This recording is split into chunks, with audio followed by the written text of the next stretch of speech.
Buenas tardes y bienvenido al estudio bíblico para este primer día del mes de octubre de 2020.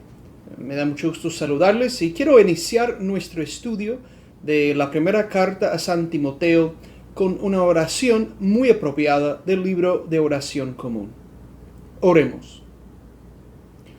Dios omnipotente y eterno, que por la confesión de una fe verdadera nos diste tus siervos la gracia de reconocer la gloria de la Trinidad eterna y de adorar la unidad en el poder de la divina majestad.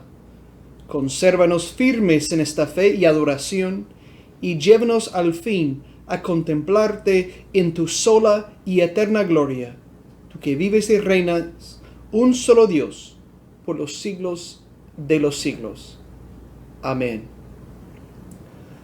Sobre las últimas 3 semanas hemos ido leyendo la primera carta de San Pablo a Timoteo. Y hasta ahora hemos escuchado de los deseos pastorales de San Pablo por visitar a las iglesias en las cuales servía Timoteo. También hemos escuchado las instrucciones sobre cómo la gente debería comportarse en las asambleas de los cristianos, sobre también los papeles de los líderes en la iglesia, de cuáles son los requisitos para los obispos y los diáconos y qué relación tienen ellos con la comunidad cristiana y con las personas que están fuera de esta comunidad. Ahora vamos a comenzar la lectura del cuarto capítulo, en que escuchamos algo sobre las enseñanzas de la iglesia y la necesidad de enseñar la Biblia y la fe correctamente. También vamos a escuchar algunas instrucciones particulares para Timoteo, el joven ministro, el joven obispo de los primeros años de la iglesia. Comencemos la lectura al versículo 1 del capítulo 4, y dice así: El Espíritu Santo ha dicho claramente que en los últimos tiempos algunas personas dejarán de confiar en Dios. Serán engañadas por espíritus mentirosos y obedecerán enseñanzas de demonios. Le harán caso a gente hipócrita y mentirosa, incapaz de sentir vergüenza de nada. Esa gente prohíbe casarse y comer ciertos alimentos. Pero Dios creó todos los alimentos para que nosotros los comamos y le demos gracias por ellos. Los creó para todos los que confiamos en Él y conocemos la verdad, porque todo lo que Dios ha creado es bueno, y podemos comer de todo sin rechazar nada si le damos las gracias. Por tanto, podemos comerlos porque Dios así lo ha dicho, y porque nosotros hemos orado por esos alimentos. En primera instancia, el apóstol dice que el Espíritu Santo ha comunicado con claridad que en los últimos tiempos, que casi siempre debemos entender en tiempos actuales, sea los tiempos del apóstol y su audiencia original, y nosotros, la audiencia presente de esta carta, que en los últimos tiempos habrán personas que dejarán de confiar en Dios, que dejarán de creer, se volverá incrédula. Está hablando, por supuesto, de miembros de las iglesias, de llamados cristianos, de supuestos cristianos que a lo mejor han tenido fe, pero llegan a un punto en que ya no creen la fe, por lo menos la fe auténtica que proclama la misma iglesia, la fe que hemos recibido de Jesús, de los apóstoles, y que se ha transmitido por el poder del Espíritu Santo. Entonces dejarán de confiar en Dios, dejarán de creer en el sentido que usamos esa palabra, y serán, por tanto, engañadas esas personas por espíritus mentirosos y obedecerán enseñanzas de demonios. Es una expresión bastante fuerte para las personas que no están de acuerdo con la enseñanza principal y la enseñanza auténtica de la fe. Pero tenemos que entender que la lucha entre el bien y el mal, entre la verdad y la mentira, es una lucha que vivimos día a día dentro de la iglesia. De hecho, la iglesia no se preocupa mucho por los errores de los que están afuera.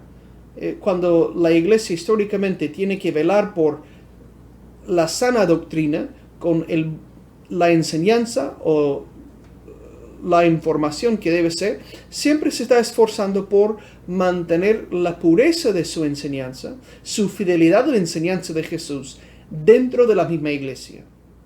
Los debates teológicos, los debates morales y éticos realmente se viven dentro de la casa de fe, dentro de la familia de la fe, no afuera. Y como todo conflicto familiar, son conflictos que pueden ser muy difíciles, donde se pueden herir mucho y donde hay que tener mucho cuidado, porque es fácil herir a las personas que están en desacuerdo con uno. Pero a la vez la iglesia tiene la obligación de ser fiel siempre a Jesús y a la enseñanza de los apóstoles. Y siempre a personas que quieren llevar un mensaje contrario a lo que hemos recibido en la tradición cristiana. Y si enseñan doctrinas falsas, tenemos que entender que las doctrinas falsas vienen por equivocaciones, pero también pueden venir por decisiones de rechazar lo que Dios nos ha transmitido en su palabra. Y por lo tanto serán engaños por los espíritus mentirosos o enseñanzas de demonios. Dice que las personas que abandonen la fe así harán caso a la gente hipócrita y mentirosa, incapaz de sentir vergüenza de nada.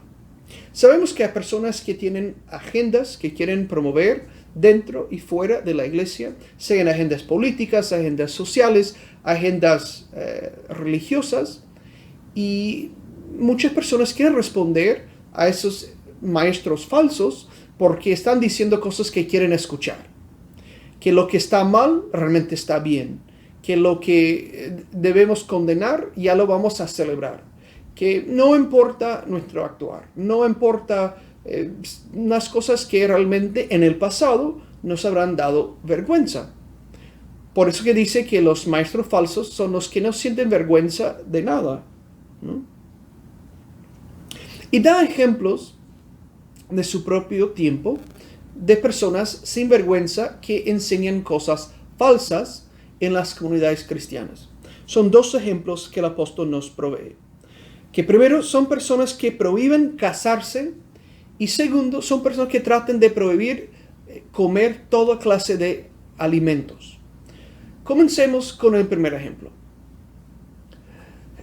Los cristianos estamos a favor del matrimonio, estamos a favor de las familias, y por tanto no podemos estar en contra de que la gente se case.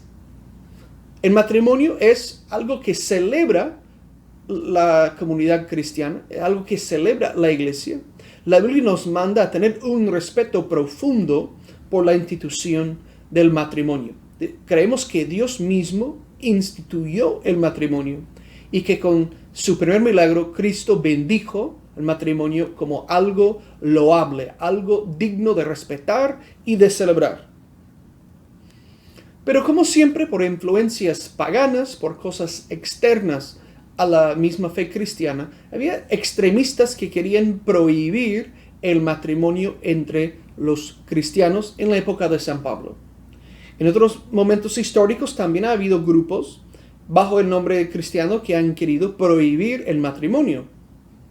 Pero la fe auténtica enseña que el matrimonio es algo bueno, algo excelente, algo creado por Dios. Entonces, una prohibición generalizada sobre el matrimonio obviamente no viene de la fe cristiana, no viene del Espíritu Santo, ¿no? Además, ese tipo de prohibición realmente nos pone en plano de creer que nosotros somos los que logramos nuestra justicia por mérito y por obra, porque hace una distinción entre los cristianos verdaderos que, según esos maestros, no se habrán casado, y los cristianos de mentirías, que son los demás que se casan. Es bueno el celibato electivo, el celibato por vocación de Dios. No todo el mundo tiene que casarse. Pero la iglesia también celebra el valor del matrimonio y de la familia consiguiente. El otro tema de cosas creadas por Dios, pues, es la comida. El problema que tenemos ahora entre los cristianos de toda clase, por lo general, es que comemos demasiado, ¿no? Casi nadie pelea por prohibir ciertas clases de alimentos en las comunidades de fe que encontramos. Más bien, muchas veces sentimos que debemos de promover el respeto hacia la comida en el sentido de no excedernos con ella. Pero antiguamente había mucho debate sobre qué pueden comer los creyentes. ¿Qué podemos creer? ¿Qué podemos comer? Jesús había resuelto eso, según San Marcos, por ejemplo, diciendo que se puede comer todo con tal que se dé gracias a Dios, porque lo que entra por la boca no hace impuro al ser humano, porque sale en los procesos naturales, sino es lo que brota del corazón, la envidia, los malos deseos, los pecados que comienzan en nuestro corazón, en nuestro pensamiento, en nuestros afectos, que nos hacen impuros. Por tanto, podemos comer cualquier cosa. Pero aún después de la resurrección de Jesús quedaba esa pregunta, esa duda en la vida de la comunidad cristiana, porque como sabrán ustedes, los primeros cristianos todos fueron judíos, pero pronto entraron en la iglesia los no judíos y habrían que, ¿cómo podemos compartir la mesa? Porque los judíos y los no judíos no pueden comer en la misma mesa, porque los no judíos comen comidas impuras. La resolución fue que se podía comer todo según la conciencia de cada quien, con tal que se dé gracias a Dios. Y de hecho el apóstol dice que todo se puede comer dándole gracias a Dios. Y es que es esa actitud de agradecimiento, de gratitud a Dios, que hace puro a todos los alimentos. Dice, porque todo lo que Dios ha creado es bueno. Si Dios creó la comida para comer, entonces podemos comerlo lícitamente. No es la comida que nos separa de Dios, sino el pecado. Y comer no es pecado con tal que no sea comer en exceso. Igual como beber vino no es pecado, al menos que bebamos demasiado. Vamos a seguir con la lectura de este capítulo a partir del versículo 6. Esos ya son instrucciones a Timoteo. Si enseñas la verdad a los miembros de la iglesia, serás un buen servidor de Jesucristo. Estudiar y obedecer las enseñanzas cristianas, como tú lo haces, es lo mismo que alimentarse bien. No prestes atención a historias falsas que la gente inventa. Más bien, esfuérzate por ser un buen discípulo de Jesucristo. Es verdad que el ejercicio físico ayuda a que todo el cuerpo esté sano, pero es mucho mejor esforzarse por confiar cada vez más en Dios, porque nos hace bien aquí en la tierra y también nos servirá cuando vivamos en el cielo. Esto es una verdad que podemos creer y debemos creer. Por eso nos esforzamos tanto, pues confiamos firmemente en Dios. Él vive para siempre y es Salvador de todos, especialmente de los que confían en Él. Vamos a parar ahí y para analizar este pasaje. Hablando a Timoteo, que entendemos que era un obispo, un líder en la iglesia, Pablo le dice que debería seguir enseñando la verdad a los miembros de la iglesia. Ahí podemos ver que el papel de pastor, el papel de obispo y también el papel del presbítero o del sacerdote, como más comúnmente decimos, es en primer lugar enseñar la verdad de Dios a los miembros de la iglesia. Ese es su papel, enseñar. Enseñar la palabra de Dios, enseñar las enseñanzas de Cristo, enseñar el mensaje y la predicación de los apóstoles para que los miembros de la iglesia crezcan en fe y crezcan en amor y servicio a Dios y al prójimo. Y dice, si enseñas la verdad, serás un buen servidor de Cristo, ¿no? Estudiar y obedecer las enseñanzas, como tú lo haces, es lo mismo que alimentarse bien. Es interesante. El que estudia el mensaje cristiano, el que se dedica a estudiar las sagradas escrituras, se alimenta. Al tener que enseñar, tiene que estudiar. Entonces se tiene que alimentar bien para poder alimentar a otros debidamente. Eso es porque es tan importante que los líderes cristianos estudiemos, que aprendamos. Tenemos que poder enseñar. Difícilmente podemos dar lo que no tenemos. Pero dice, hay que tener cuidado. No hay que prestar atención a historias falsas, a inventos de la gente. Más bien hay que esforzarse en ser un buen discípulo, un buen alumno de Jesús, nuestro Maestro. Y hay que ejercitarse en lo que es la vida de fe, la vida del cristiano, en el discipulado. Y el apóstol compara la vida del discipulado con el ejercicio físico. Algunas traducciones hacen parecer el ejercicio físico como realmente algo inútil. No es para entenderlo como algo inútil, pero dice, es importante, sí, cuidar el cuerpo, es importante tener ejercicio, es importante estar sano. Pero es más importante ser sano espiritualmente que estarlo físicamente, porque nuestra vida aquí por el momento es temporal. Sin embargo, nuestra vida con Dios es eterna y necesitamos estar en buena forma para estar con Jesús, para, como dice en esa traducción, para cuando vivamos en el cielo. Es una verdad que podemos creer y que dice debemos creer. Es importante ejercitarse para estar en buena condición espiritual. ¿Y cómo vamos a hacerlo? Vamos a orar, vamos a estudiar las Sagradas Escrituras, la Biblia, vamos a poner en práctica las enseñanzas de Jesús, de perdonar a los que nos han ofendido, de arrepentirnos del mal que hemos hecho, de buscar todos los días ser más fieles a lo que el Señor nos ha enseñado. Eso es importante. Hay una frase aquí doxológica, es decir, de alabanza, que dice que Jesús vive para siempre y es Salvador de todos, pero especialmente el Salvador para los que confían en Él. Entendemos que Dios tiene misericordia, tiene gracia para con toda la humanidad. Pero ese mensaje de salvación llega a los que creemos. Queremos creer y por tanto, creemos y por tanto Jesús es nuestro Salvador. Podemos confiar en Él y recibimos a diario los beneficios de su amor, de su compasión, de su misericordia. Todos los días compartimos un poco también de su gloria y de su majestad. Seguiremos leyendo ahora a partir del versículo 11. Dice, enseña estas cosas y diles a todos que las obedezcan. No permitas que nadie te desprecie por ser joven. Al contrario, trata de ser un ejemplo para los demás cristianos. Que cuando todos oigan tu modo de hablar y vean cómo vives, traten de ser puros como tú. Que todos imiten tu carácter amoroso y tu confianza en Dios.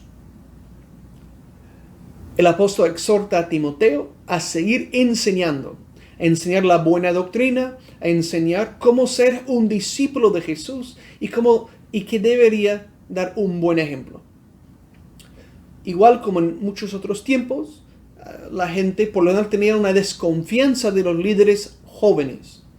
En diferentes épocas históricas, la gente o quiere buscar solo líderes jóvenes o solo líderes experimentados.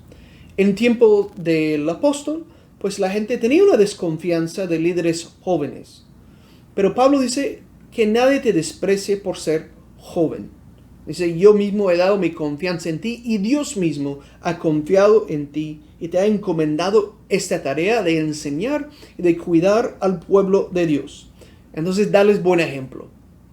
Para que cuando te escuchen, cuando te vean, se den cuenta que eres un modelo que seguir. Un modelo de un discípulo dedicado a Jesús. Y que quieran imitar tu carácter.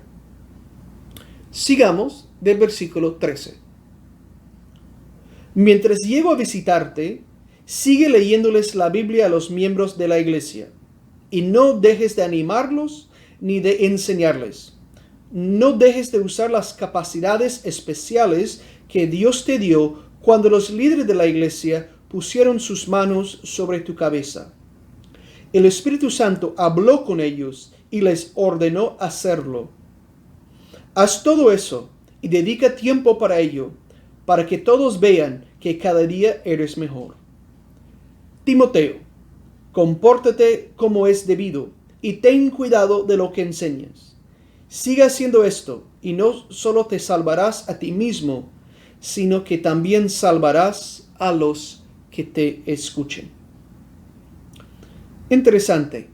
Pablo, como un arzobispo, como el apóstol, responsable por las comunidades cristianas, dice: Timoteo, voy a llegar a visitar a tu comunidad.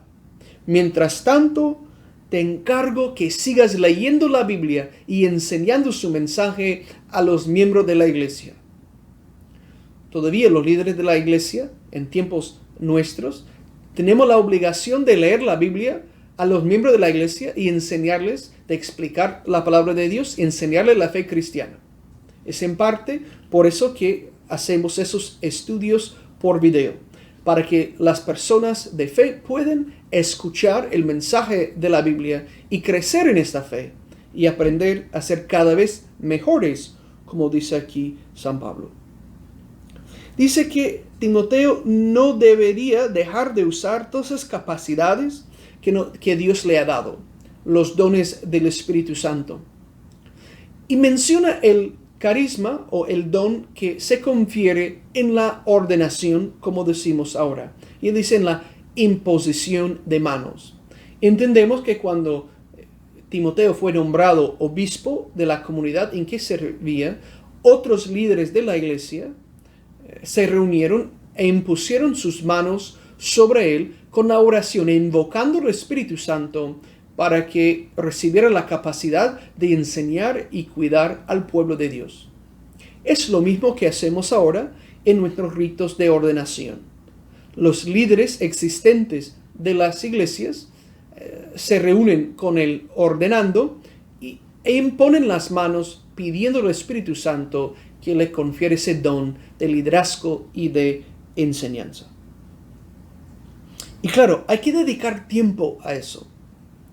Los líderes de las iglesias deberían siempre dedicar tiempo al estudio y a la enseñanza. Hay muchas cosas muy importantes que los líderes tenemos que hacer. Tenemos responsabilidades administrativas, tenemos responsabilidades muchas veces por programas de apoyo a la comunidad. Tenemos muchas cosas que hacer.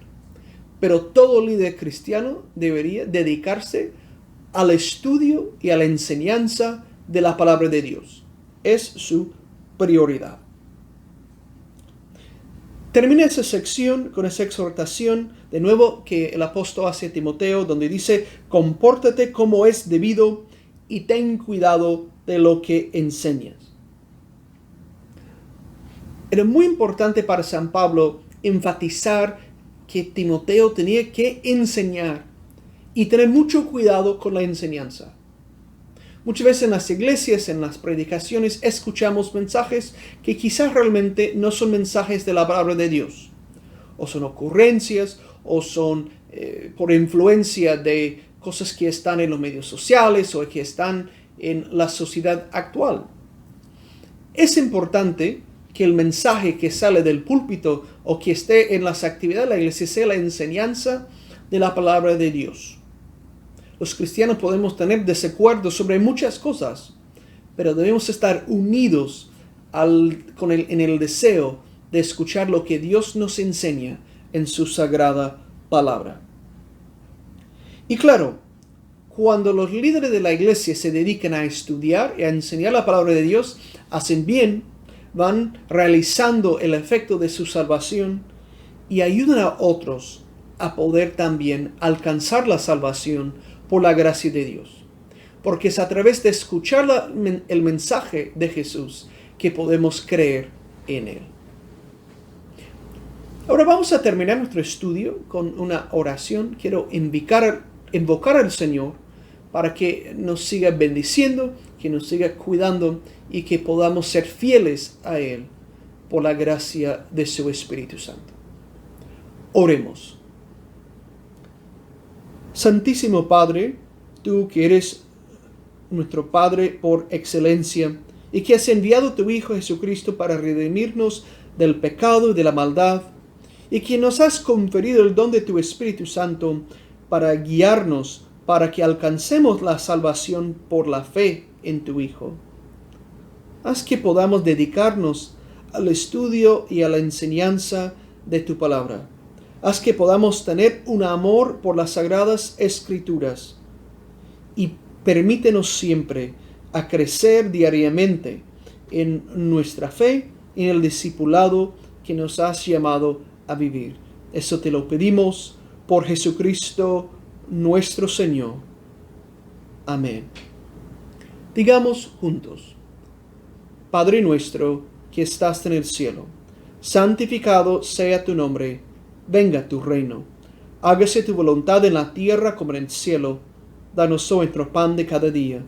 Perdona nuestras ofensas, como también nosotros perdonamos a los que nos ofenden. No nos dejes caer en tentación, y líbranos del mal, porque tuyo es el reino, tuyo es el poder, y tuya es la gloria, ahora y por siempre. Amén. Muchas gracias por su tiempo, y les invito a que nos acompañen el domingo a las 11 de la mañana, sea en el templo o por los medios sociales para nuestra liturgia dominical, y que vuelvan a acompañarnos el próximo jueves a esta misma hora, a las 6 de la tarde, por la continuación de nuestro estudio de la primera carta a San Timoteo y nuestro estudio de las cartas pastorales. Que Dios los bendiga y que estén muy bien.